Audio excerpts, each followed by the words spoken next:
नमस्कार पेंशनर्स मित्रों, कल वेडिंग एनिवर्सरी पर आप लोगों की शुभकामनाओं के लिए आपको बहुत बहुत धन्यवाद। और आप भी अपने दाम्पत्य जीवन के साथी के साथ आनंदित जीवन व्यतीत करें। हमारी शुभकामनाएं अग्रिम रूप से उन सभी को जिनकी वेडिंग एनिवर्सरी आने वाली है या आज है। मित्रों, एक बहुत ज़ोर शोर से खबर चल रही है और ये खबर अब यूट्यूब से हटके मुख्य मीडिया चैनलों के द्वारा कल प्रसारित की गई। और वो खबर थी 8वें पे कमीशन को लेके। मुख्य न्यूज़ चैनल में खबर आने का मतलब बिल्कुल 100% पक्की बात समझी जाती है, लेकिन हम अब भी यही बात कह रहे हैं कि इस प्रकार की भ्रामक खबरों से सावधान रहें। अब आप कहेंगे आप एक बहुत ही छोटे यूट्यूबर हैं, 5-6 हज़ार की रीच है हमारी। पहले तो यूट्यूबर वो जिनके कि लगभग 12-13 लाख सब्सक्राइबर, उन्होंने खबर चलाई और कुछ लोगों ने चलाई। और अब मुख्य न्यूज़ चैनल एक खबर कल चला रहे थे कि 8वें पे कमीशन का गठन होने वाला है। हम आपको फिर से बता रहे हैं कि हर चीज़ के एक नियम और कानून होते हैं। चुनावी आचार संहिता लगी हुई है और इस दौरान कोई भी निर्णय सरकार इस तरह का ले ही नहीं सकती है। सिंपल सी बात है और यहीं पे फर्क होता है। अब क्या इसे बोलें, समझदार तो नहीं, लेकिन चलो अनुभवी कहते हैं, नहीं तो कहेंगे हम समझदार का कह रहे हैं। बेवकूफ़ी पूर्ण बातें हैं ये सब। पे कमीशन का गठन होना अच्छी बात है, लेकिन अभी इस बीच में इस टाइप की खबरें आना ये भ्रामक है। ऐसी कोई खबर संभव नहीं है, क्योंकि ये खबर का बेस क्या है। सुपरवाइजर एसोसिएशन रेलवे की उसके सेक्रेटरी महोदय पत्र लिख देते हैं वित्त मंत्री को, तो वो खबर बन जाती है। अरे क्या बात है, हम भी रहे हैं तो ऐसे तो हम भी कुछ लिख देते हैं, तो कोई हमारे लिखने पढ़ने से क्या हो जाएगी, या बोलने से भी क्या होगा। हालांकि आप कहोगे आप इसका विरोध कर रहे हैं, नहीं भाई, पे कमीशन आ जाए इससे अच्छा क्या। लेकिन पे कमीशन का नाम पे कमीशन न हो के हमारा मतलब है कि 1 जनवरी 2026 से पे रिवाइज होना तो तय है। वह क्राइट फार्मूले में हो, फिटमेंट फैक्टर के द्वारा हो, पे कमीशन के नाम पे या कुछ और हो। पीएसयू में पे कमीशन नहीं आता है, वहाँ बोर्ड मीटिंग होती है, डिसीजन हो जाता फटाफट। इसी तरह से इस बार हम लोगों का भी पे रिवाइज होगा। और अगर सरकार को ये करना ही होता, ध्यान दो, तो चुनाव आचार संहिता लगने के पहले ये घोषणा करती। मतलब सिंपल सी बात। खैर, अब रही बात कि ये हमारी जो भी मांगे हैं, कुछ लोग पूरा वीडियो न देख के उसी वीडियो में जो हम बोलते हैं वही बात वो पूछते हैं। इसके मतलब उन्होंने वीडियो देखा नहीं। कोशिश करें समय निकाल कर जब भी कोई देखें वीडियो तो पूरा देखें। जैसे इसमें हम पे कमीशन के बारे में बिल्कुल खुल के अपनी राय रख रहे हैं स्पष्ट रूप से।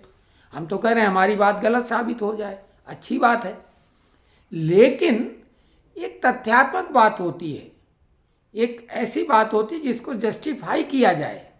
तो इस तरह की। और रही बात न्यूज़ चैनलों की, कुछ भी खबर वो भी चलाते रहते हैं। आप जब से मुख्य न्यूज़ चैनल यूट्यूब में आ गए हैं, सब में लाइव लिखा रहेगा। 1 मिनट की खबर अगर है और लिखा लाइव रहेगी, भले 3 साल पुरानी हो, लाइव ही लिखा रहेगा। और अगर एक बार ऑन कर दिया तो 24 घंटे बिल्कुल अखंड रामायण पाठ की तरह वो लाइव चलता रहेगा। इससे ज़्यादा बेवकूफ़ बनाने का क्या उपक्रम हो सकता है। थंबनेल में कुछ लिखा होगा और हेडलाइन जो है कुछ और अंदर कंटेंट कुछ और। तो मुख्य चैनल तो बहुत ज़्यादा बेवकूफ़ बना रहे हैं। उन्होंने जो सोशल मीडिया का स्पेस था उसको ऑक्यूपाई कर लिया, विशेषकर यूट्यूब का। अब मुख्य चैनल के आगे छोटे मोटे यूट्यूबर की खबर को कौन ध्यान देगा। जैसे हमने भी कल एक खबर चलाई थी, आपने देखा होगा, 50% सही हुई है वो, 50% नहीं, लेकिन खबर चूंकि बहुत बड़ी थी। हमने अमेठी रायबरेली को लेकर एक वीडियो डाला था कि राहुल और प्रियंका नहीं लड़ेंगे। राहुल अमेठी से नहीं लड़ेंगे, किसी कीमत पे तैयार नहीं, स्मृति ईरानी से है भीत हैं। और उधर प्रियंका ने साफ तौर से मना कर दिया है कि पहली ही बार में बैट लेके उतरे और 0 पे आउट हो जाए। उन्हें मालूम वो रायबरेली से नहीं जीत सकती। और हमने बताया कि आराधना मिश्रा प्रमोद तिवारी की सुपुत्री जो कि शादी के पहले मोना तिवारी थी, वो उनका नाम लगभग तय है। लेकिन इस बीच में मनाया जा रहा है कि राहुल प्रियंका लड़ जाएं, नहीं तो मैसेज गलत जाएगा, नुकसान बड़ा हो जाएगा। अंततः किसी तरीके से राहुल तो मना लिए गए, लेकिन प्रियंका नहीं मान पाई, और राहुल ने अमेठी से तो बोल दिया नहीं है लड़ेंगे, तो खैर वो रायबरेली पे मामला सेट हुआ।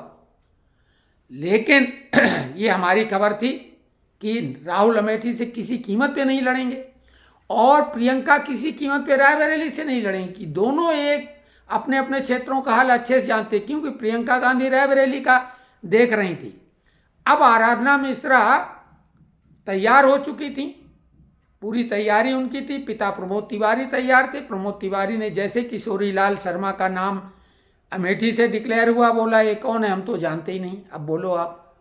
खैर वो छोड़ो, राजनीति का मामला है। लेकिन कहने का आशय है कि हम जो भी बात कहते हैं उसके पीछे लॉजिक होता, तर्क होता है और वो सही होता है। रात में वो सब बदलाव हुआ है, बिल्कुल सवेरे तक कोई खबर नहीं थी, ये बिल्कुल आन मौके पे बदलाव इसलिए किया गया कि भाई अगर आप वायनाड में भी हारोगे, यहाँ भी हारोगे, लेकिन इस बीच में पार्टी को तो कुछ फायदा होगा, पार्टी तो तुम ही चलाओगे।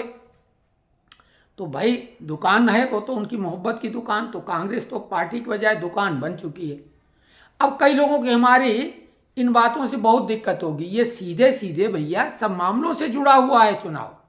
जब चुनाव संपन्न होगा, रिजल्ट आएगा, सरकार बनेगी, उसी के बाद हमारे चाहे वो डीए एरियर का मामला हो, डीए मर्जिंग का मामला हो, चाहे पे जो मतलब पेंशन हमारी जो है 65 साल के बाद वृद्धि की बात है, फिक्स मेडिकल अलाउंस की बात है, जितने भी मुद्दे हैं वो तभी तो संभव होंगे जब सरकार का गठन होगा।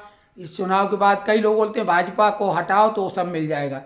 आप ये बताओ, ये जो पेंशन है ओपीएस वाले, जो एनपीएस वाले ओपीएस के लिए लड़ रहे हैं, तो एनपीएस का मतलब पहले समझ लो। कई लोगों को तो एनपीएस का फुल फॉर्म नहीं मालूम और बातें करेंगे। वो एनपीएस का मतलब न्यू पेंशन स्कीम नहीं है, नेशनल पेंशन स्कीम है। ओपीएस का मतलब ओल्ड पेंशन स्कीम है। तो ये वाजपेयी सरकार में तो इसका प्रपोजल आया था, लेकिन लागू तो यूपीए सरकार ने किया, 10 साल तक लागू रहा और बाद में भी लागू रहा। तो भाई अब अगर ये छाती पीटे तो क्यों पीट रहे हैं? लागू तीनों ने किया था।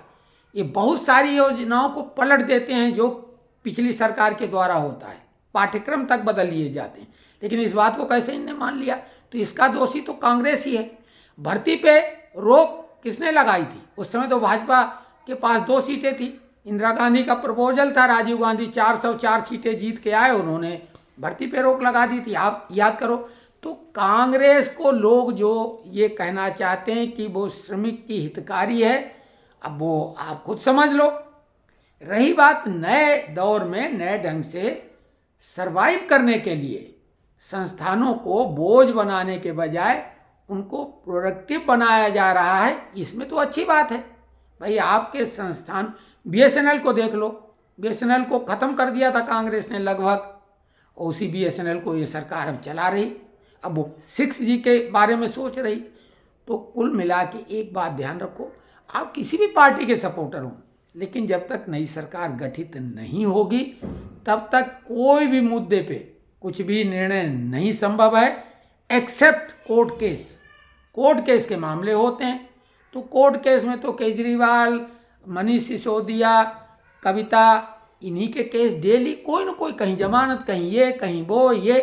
अब आप सोच लो, 8 वकील सुप्रीम कोर्ट के केजरीवाल हायर किए हुए हैं, जनता का पैसा जा रहा है उसमें सब। उन्हें क्या दिक्कत? उन्हें लगता कि बार बार करते रहो कोशिश, बार बार सुप्रीम कोर्ट को इनको फाइन करना चाहिए, लताड़ लगानी चाहिए, लेकिन ऐसा नहीं, मनोरंजन हो रहा है। जनता के सारे केस लटके पड़े हैं इनके, बार बार जब तक नहीं उनको परिणाम मिलेगा, सोचते हैं कि एक टिप्पणी हमारे फेवर में आ जाए, शायद मान जाए, लेकिन इस पे जनता का पैसा वकील लूट रहे हैं, लुटाया जा रहा है। तो खबरें तो वही हैं, खबरों का काल है इनके पास। और कल पे कमीशन की खबर निकाल दी एक, तो पे कमीशन अभी नहीं लागू हो सकता है किसी कीमत पे, जब तक आचार संहिता लगा ऐसी कोई घोषणा हो नहीं सकती। किसी नेता के द्वारा फेस सेविंग के लिए पत्र लिखना, ये सब क्या कहें। रामनाथ ठाकुर, कर्पूरी ठाकुर के सुपुत्र ने तो राज्यसभा में ये बात रखी थी। तो कुल मिला के दिमाग अपना भी लगाओ और हमें भ्रमित करने की कोशिश जो लोग कर रहे हैं वो हम लोगों के सामने कोई ज़्यादा न तो अनुभवी हैं न प्रशासनिक मामलों के बारे में जानकारी है। विशेषकर ये जो न्यूज़ चैनल तथा कथित बड़े बड़े पत्रकार, इन्हें भी कुछ नहीं मालूम, न राजनीति के बारे में न कुछ। इनकी टीम होती है जैसे केबीसी के अमिताभ बच्चन की, सारा कुछ और श्रेय अमिताभ बच्चन को लिया जाता है। जबकि हमने वैसे 20 प्रोग्राम केवल अपनी दम पे किए हैं, वन मैन शो। सारे प्रश्न बनाना, पूछना, अंतर ये था कौन बनेगा, लखपति हमने चलाया था, आपको ये बता दें। और प्रशासन ने बोला था 1 लाख रुपया कौन देगा, हमने कहा हम देंगे, लेकिन तभी ना जब 15 सवाल के जवाब मिलेंगे। 15 सवाल का जवाब कोई भी देना चाहे तो उसमें अफसर भी शामिल हैं। 15 सवाल के जवाब दो, 1 लाख ले जाओ। हार्ड सीट पे जो पहुंचेगा वो 15 सवाल के जवाब देगा, तभी तो 1 लाख हमें देना पड़ेगा। तो हमने 20 प्रोग्राम किए और कभी कोई 1 रुपया भी नहीं ले पाया, क्योंकि वो बीच में आउट, तो यानी सारे पैसे गए। तो कुल मिला के हमारे तो उस प्रोग्राम में 3-4 सवाल भी के आगे ही आउट हो जाता था आदमी। तो ये हम बता रहे हैं कि देखिए, श्रेय कोई भी लेने के लिए कुछ भी करे, हमें उससे मतलब नहीं, हमें कोई श्रेय नहीं चाहिए, लेकिन हम सही बात बताते रहेंगे। और पूरा नोट करिए, हमने आप लोगों के ही कहने पे अपना एक चुनावी एक रख दिया सर्वेक्षण कि भाई इतनी सीटें प्रिडिक्शन कर दिया, और हमने उसमें जो सीटें रखी तो लोग भौचक के बोले कि भाई ये भाजपा के कार्यालय को भेज दो, मुख्यालय को भेज दो, आपको भारत रत्न मिल जाएगा। भैया, भारत रत्न अपने कर्मों से खुद को आंको। हर आदमी भारत रत्न बन के अगर कर रहा है तो जैसे हीरा खदान के अंदर दबा है तब भी वो हीरा बाहर निकल के तराशा जाता, तब उसकी वैल्यू होती। आपके कर्म सुकर्म कैसे हैं, आप अपना आकलन करो, किसी के सर्टिफिकेट की जरूरत मत करो, ऐसी चाहत अब नहीं रही। तो कुल मिला के हम आपको सिर्फ ये बात कह रहे हैं कि आप हमारा वीडियो पूरा देखें, और जो भी बात हम कहेंगे उसमें मामूली अंतर तो हो सकता है, लेकिन जमीन आसमान का अंतर कभी नहीं होगा। और जो भी कहेंगे ठोक बजा के कहेंगे। हाँ, एक हमसे चूक हुई थी, उस चूक के लिए हम आपसे ये कहेंगे कि भाई हमसे चूक हुई, और एक सज्जन ने उस चूक को सुधार किया। और वो चूक होने का ये कारण था कि हम यहाँ बैठे और दिमाग में कई बातें विस्मृत हो जाती, फिर अनुमान के आधार पर जब हम उनको कैच करते हैं तो थोड़ा सा अंतर आ जाता है।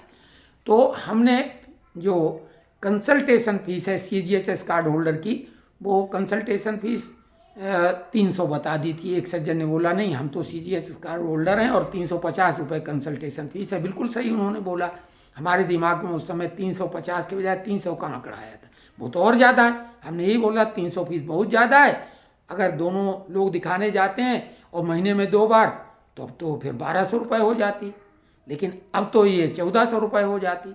तो आशय एक ही था। हाँ, अंतर है, हमारी चूक है। उन सज्जन का बहुत बहुत धन्यवाद, आभार। और हर व्यक्ति ध्यान से देखे, अगर कोई हमसे चूक होती तो उसको पॉइंट आउट करेगा और उसका हम धन्यवाद देंगे, क्योंकि हम ये थोड़ी कह रहे हैं कि हम 100 में 100 नंबर लेने वाले हैं। लेकिन हाँ, जितने इसमें परीक्षार्थी हैं, यूट्यूबर से लेके बड़े चैनल वाले, उनमें हमारा नंबर टॉप में ही होगा। अगर नंबर 1 पे नहीं होगा तो 2-3 पे होगा, इर्द गिर्द भी कोई नहीं होगा। 100 में 100 नंबर की बात ही नहीं, कि जितने भी लोग हैं उसमें टॉप मोस्ट कौन है, सबसे एथेंटिक कौन है। तो खैर, अब ये दम्भोक्ति लगेगी, लोगों को घमंड लगेगा, ये हमारी आदत है, हमारा कॉन्फिडेंस का ये स्तर है। और ये आज से नहीं, शुरू से हमें लोग जानते हैं। कई लोग नापसंद करते हैं इन्हीं बातों के लिए, लेकिन इन्हीं बातों से कई लोग बेहद पसंद करते हैं। उनमें बड़े बड़े अधिकारी शामिल हैं और इसी ग्रुप में हैं, और ये वीडियो भी देखते हैं वो लोग। अब इसके आगे बात खत्म हो जाती है। तो खैर, किसी के सर्टिफिकेट की जरूरत ना हमें और ना आप लोगों को है। और आप अपनी मर्जी के मालिक बनिए। किसी के कहने पे, चुनावी माहौल में आप किसी के कहने से वोट तो नहीं दे सकते, आप अपना आकलन करिए। उसी तरीके से कोई यूट्यूबर या न्यूज़ वाला कोई भी खबर चला देता है, उसको आंख बंद करके थोड़ी मान लेंगे। आप अपने ढंग से अपने लॉजिक पे कसो, और ये आप समझ लो, वो तो उन्हें जो मिल जाता वो पढ़ देते हैं, प्रॉम्प्टर पे आता है सामने, वो पढ़ते चले जाते हैं न्यूज़ वाले। तो दूसरे ने बताया, उस पत्रकार को पता भी नहीं होता हमें कौन सी खबर अभी पढ़ना, अगर रिहर्सल नहीं करता है तो। क्योंकि कई लोग सीधे पढ़ देते हैं, ब्रेकिंग न्यूज़ तो सीधे पढ़ देते हैं। तो कल तक के लिए आप सभी लोगों से नमस्कार, बहुत बहुत धन्यवाद। और जिनका भी आज हैप्पी बर्थडे, उनको जन्मदिन की बहुत बहुत शुभकामनाएं। और 100 साल तक बैटिंग करते हुए सरकार की पेंशन डबल लें, ये हमारी शुभकामनाएं। और जिनका मैरिज एनिवर्सरी है तो फिर उनका तो दोनों लोग दो चके हैं, उनका बिल्कुल बढ़िया ढंग से सफ़र ज़िंदगी का गुनगुनाते हुए इसी तरीके से आगे बढ़ता रहे। और आप कमेंट्स करते रहें, अपने कमेंट्स में कोई कंजूसी न करें, दिल खोल के करें, घोर आलोचना करें, शब्दों का चयन ठीक हो। जितनी भी आलोचना करेंगे उतना हमारे लिए सुधार करने का चांस बढ़ जाएगा। तो कल तक के लिए नमस्कार।